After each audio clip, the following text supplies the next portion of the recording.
नमस्कार।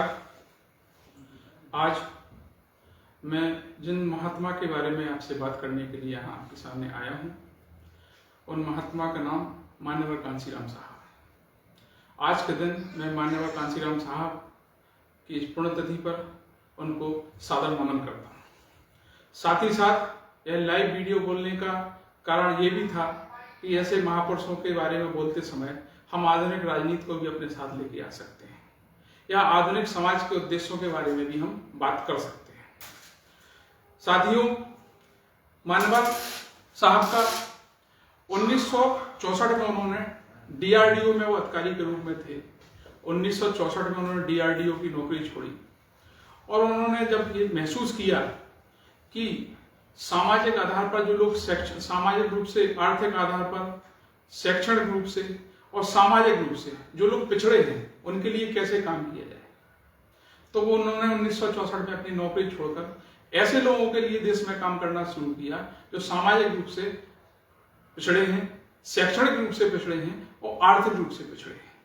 लेकिन उस समय की अभिजात्य वर्ग ने उन्हें, जब ऐसा अधिकतर सत्ता का यह सिद्धांत है या व्यवस्था का यह सिद्धांत है कि कोई ईमानदार व्यक्ति जब अपने मिशन को लेकर आगे बढ़ता है तो उसकी इमेज को कैसे क्रैश किया जाए, उसके विचार को कैसे कमजोर किया जाए, उन्हें एक दायरे में कैसे बांधा जाए, इसके लिए अलग अलग समय पे अलग अलग तरीके के षड्यंत्र होते रहते हैं। इन्हीं सब षड्यंत्रों के शिकार माननीय साहब भी हुए, माननीय कांशीराम साहब भी हुए। उन्हें दलितों का नेता बना दिया गया, जबकि वो एक पूरे के वर्ग के नेता थे। उस समय का जो अभिजात्य वर्ग था, असल में सच्चाई ये है कि दो टाइप के वर्ग होते हैं, एक अभिजात्य वर्ग और एक साधारण वर्ग। साधारण वर्ग हमेशा बहुलता में होता है, अधिकता में होता है, और अभिजात्य वर्ग बहुत छोटा होता है। लेकिन अभिजात्य वर्ग, बड़े बड़े कुलीन वर्ग बैठ के देश पे राज करते हैं, और जो बड़ा वर्ग है, जो आर्थिक रूप, जो संख्या में ज्यादा है, वो सामाजिक, शैक्षणिक, आर्थिक रूप से पिछड़ा रहता है। उस वर्ग में जब जब कोई महापुरुष पैदा होता है, उस महापुरुष के विचार को जब ये अभिजात्य वर्ग रोक नहीं पाता है, तो उसे बिरादरी का नेता बनाने का प्रयास किया जाता है। इसी तरह मान्यवर कांशीराम साहब को भी उस समय दलितों का नेता बनाने का पूरे उस समय के वर्ग ने प्रयास किया, और धीमे धीमे उनके कोशिश करके उन्हें, आज यदि आप गूगल पे या किसी प्लेटफॉर्म पे जब उन्हें सर्च करने का प्रयास करोगे तो उन्हें दलितों के नेता के रूप में प्रचारित करने का पूरा कार्य किया गया होगा। बल्कि वो दलितों के नेता नहीं थे, वो पूरे के पूरे उस वर्ग के नेता थे जो पिछड़ा हुआ है, वो किसी भी जाति संप्रदाय का हो। 1982 में उन्होंने राजनीति पर एक किताब लिखी, चुगली के नाम, चुगलबाजी ऐसा कुछ नाम था, मैं पूरा नाम नहीं बोल पा रहा हूं। उन्होंने उस समय की राजनीति में मेहनतकश लोगों को आने का निमंत्रण दिया, और धीमे धीमे चलते चलते जब उन्होंने देखा कि लड़ाई बहुत बड़ी है और लंबी है, तो इस लड़ाई को लड़ने के लिए उन्होंने 1993 में माननीय मुलायम सिंह जी के साथ गठबंधन किया। और वो इस चीज को समझ गए थे कि ये लड़ाई अकेले नहीं लड़ी जा सकती। उस समय के जितने भी नेता थे, और एक बहुत बड़ा राजनीतिक इंजीनियरिंग उस समय पे की, लेकिन कुछ ऐसी परिस्थितियां बनी जो हमेशा हुई हैं, चाहे वो डॉक्टर लोहिया जी के साथ हो, जब वो समाजवाद का सिद्धांत लेके आए थे, असमय हमारे बीच से चले गए। 1993 के गठबंधन के बाद षड्यंत्र के रूप में उन्हें धीमे धीमे मान्यवर कांशीराम साहब को कमजोर किया गया, और धीमे धीमे उनके विचार को बड़े लोगों ने ग्रसित कर लिया। और बहुजन आंदोलन जिस गति से, बहुजन का मतलब किसी एक वर्ग को मत लेना, बहुजन किसी एक बिरादरी की बात नहीं हो रही। बहुजन मतलब वो सारा वर्ग, जो वर्ग परेशान है, गैर बराबरी से परेशान है। एक वर्ग अमीर होता चला जा रहा है, एक वर्ग अपने रोजमर्रा के साधनों में कमजोर होता चला हो रहा है। आज की परिदृश्य में यदि देखा जाए तो ये कहीं ना कहीं मैं आने वाले समय में इस चीज को भी डिस्क्राइब करूंगा। 1993 में उन्होंने जब राजनीतिक इंजीनियरिंग की, और माननीय नेताजी और मान्यवर कांशीराम साहब ने मिलकर एक बड़े आंदोलन को बनाने का प्रयास किया, तो फिर से कुछ दिनों बाद ये गठबंधन टूटा, और जो अभिजात्य वर्ग था उसने बड़ी होशियारी से इस गठबंधन को तोड़ने का प्रयास किया। इसके बाद यदि हम उनके विजन को लेकर चलें, क्योंकि व्यक्ति को कमजोर किया जा सकता है, विचारधारा को कमजोर नहीं किया जा सकता। यदि हम आधुनिक राजनीति को, आज की डेट में आधुनिक राजनीति को लें, तो उस सपने को कहीं ना कहीं माननीय अखिलेश यादव जी ने सच करने का प्रयास किया है, और ये तैयारी उन्होंने 2019 तक में कर ली थी, जब उन्होंने बहुजन समाज पार्टी की नेता आदरणीय बहन जी के साथ गठबंधन करने का प्रयास किया और पूरे देश में हलचल मचा दी। लेकिन कहीं ना कहीं जो घटनाक्रम उस समय पे घटित हुआ था 1993 के बाद, वही घटनाक्रम दोबारा हुआ और लोकसभा चुनाव के बाद इतना बड़ा गठबंधन टूट गया। ये गठबंधन सबसे बड़ी आबादी का गठबंधन था, ये किसी बिरादरी का गठबंधन नहीं था, ये उन लोगों का गठबंधन था जो शैक्षणिक रूप से कमजोर थे, जो आर्थिक रूप से कमजोर थे और जो सामाजिक रूप से कमजोर थे। 2019 में मैं आपको याद दिला दूं, माननीय अखिलेश यादव जी ने बहन जी के पांव छूकर ये संदेश देने का प्रयास किया था कि बहन जी हमसे बड़ी हैं, अनुभव में भी बड़ी हैं, उम्र में भी बड़ी हैं, और उन्होंने अपनी शालीनता का परिचय दिया था। और साथ ही साथ मैं आपको एक बात और याद दिला दूं उस समय की, कि माननीय अखिलेश जी ने कहा था कि माननीय बहन जी का सम्मान मेरा सम्मान है, मैं पूरे जीवन पर्यंत माननीय बहन जी के सम्मान के खिलाफ में कोई बात नहीं सुनूंगा। उसके बाद आपने देखा होगा कभी माननीय अखिलेश जी ने बहन जी के खिलाफ कोई टिप्पणी नहीं किया तब से अब तक, क्योंकि वो दिल से उनका सम्मान करते थे, उनके संघर्ष का सम्मान करते थे, क्योंकि उन्हें ये मालूम था कि कहीं ना कहीं सत्ता में बैठी शक्तियां उन्हें ब्लैकमेल कर रही हैं। और आज बहन जी जो भी कुछ बोल रही हैं, आज की रैली में भी हमने सुना, वो दिल से नहीं बोल रही, कुछ समस्या शायद इनकी होगी, मैं उस विषय पे नहीं जाऊंगा।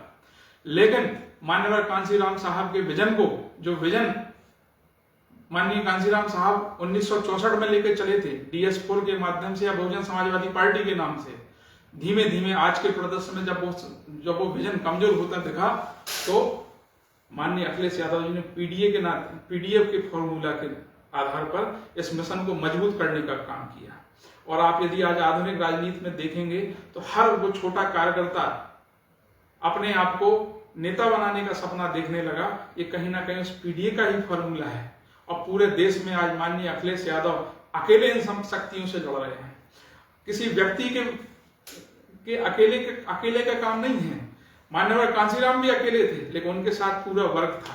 आज ये हम लोगों की नैतिक जिम्मेदारी बनती है कि हम बिरादरियों जातियों से अलग हटकर इस महंगाई के खिलाफ, जिस समय पे स्कूल बढ़ने चाहिए थे उस समय स्कूल बंद किए जा रहे हैं, जिस समय शराब के ठेके कम किए जाने चाहिए थे उस समय शराब के ठेके बढ़ाए जा रहे हैं।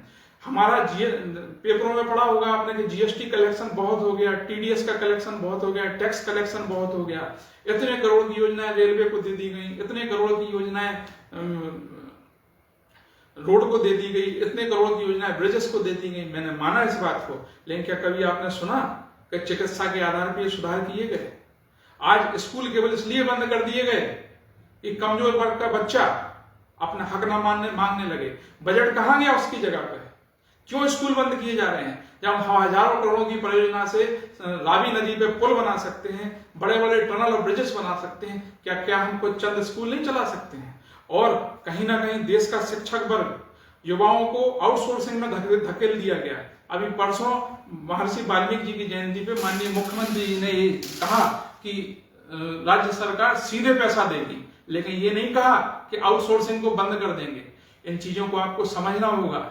इतने बड़े महापुरुषों को, इतनी बड़ी विचारधारा को बिरादरियों में बांट दिया गया कि ये फलान बिरादरी के नेता है, ये ढेका बिरादरी के नेता है, ताकि बड़ी आबादी अपने अधिकार को भूल जाए। और ये उनका समय तो निकल गया, वो तो एक विजन और विचार दे के आज हमारे बीच में नहीं है, लेकिन उस विचार को मजबूत रखना हमारा धर्म और हमारा कर्म है। इसमें वो सब लोग आते हैं, चाहे वो कमजोर आय से कमजोर ब्राह्मण वर्ग हो, चाहे वो आय से कमजोर क्षत्रिय वर्ग हो, चाहे वो आय से कमजोर निचला तबके का यादव वर्ग हो, डांगी वर्ग हो, अहरवाड़ समाज हो, या कोई भी समाज हो, श्रीवास समाज हो। आज हम सबको एक बात समझनी होगी कि हम आम और खास में अंतर समझना होगा। हमें बिरादरियों केवल इसलिए बांटा गया है कि हम कहीं उस खास लाइन में ना पहुंच जाएं।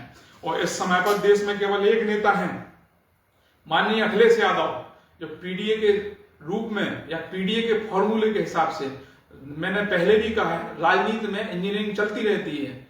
और इंजीनियरिंग जिस तरीके से अलग अलग समय पे इंजीनियरिंग की, जैसे बाबा साहब ने उस समय पे इंजीनियरिंग की, उसके बाद मान्यवर कांशीराम साहब ने इंजीनियरिंग की राजनीति में, नए नए लोगों को लेके आए, नए नए फार्मूले लेके आए।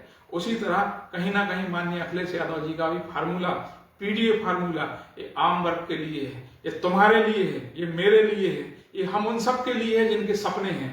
उन सपनों को सच आज आधुनिक राजनीति में माननीय अखिलेश यादव से अच्छा कोई नेता नहीं दिख रहा है। आज के भाषण को मैं बहुत उत्साहजनक नहीं कहूंगा, लखनऊ की रैली में जो हुआ, लेकिन चूंकि मैं अपने नेता के वचन से बंधा हुआ हूं तो मैं कोई टिप्पणी भी आदरणीय बहन जी पर नहीं करूंगा। लेकिन सारे वर्ग को ये समझना होगा कि इस जुल्म की सियासत से हमें जब नशे में डाला जा रहा है, हमारे स्कूलों को बंद किया जा रहा है, तो इस जुल्म की सियासत से मान्यवर कांशीराम साहब के विजन को मात्र अखिलेश यादव जी पूरे देश में ला सकते हैं। इस संकल्प के साथ आज इस पुण्यतिथि को हम मनाएंगे कि हम माननीय राष्ट्रीय अध्यक्ष अखिलेश यादव को मजबूत करेंगे। और समाजवादी पार्टी के साथियों से भी निवेदन है कि तुम्हें संगठित होकर सभी को अपने साथ लाना होगा, हमें पीछे रह के अपने नए साथियों को अपने साथ लाना होगा।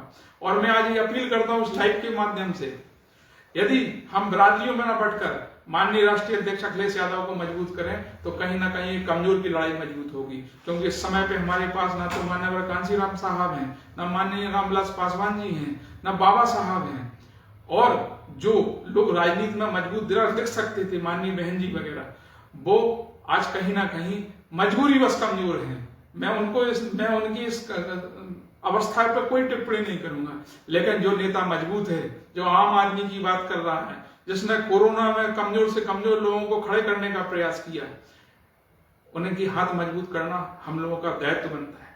आज हमें समाज, वर्ग और पार्टी के ऊपर उठकर पीडीए के फार्मूले को मजबूत करना होगा, तभी देश बच पाएगा और इन छद्म राष्ट्रवादियों से हम निकल पाएंगे। जय हिंद, जय समाजवाद, मान्यवर कांशीराम साहब अमर रहे।